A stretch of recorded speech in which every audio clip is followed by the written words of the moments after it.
So my first tab tells me how to use the document with really simple instructions.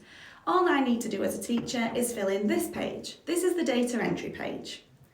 All I need to do here is populate this with how many marks my students received per question.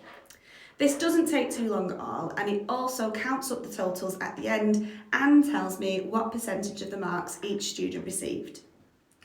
I can now look at my question analysis, and this will take that data and tell me which questions my students have done best on and what needs a bit more work. So I can see that for each of these, the average score for question 1 was 1.5 marks out of 2. That's on average 75% of the marks. I can use that for planning intervention for my class now.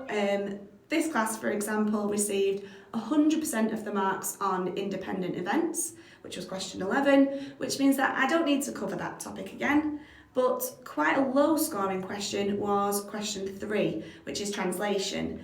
That means I might need to do a bit more work on translation to make sure that they really get it. I can then generalise this data even further in our topic analysis, where everything is split into our schema learning blocks. Now, as you can see, my students have received the most marks on the blocks ratio and proportion and probability.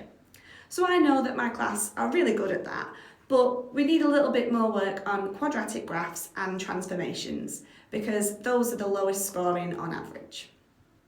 Now, this has saved me loads of time and it will really help with me making sure that I can tailor it to the needs of my class.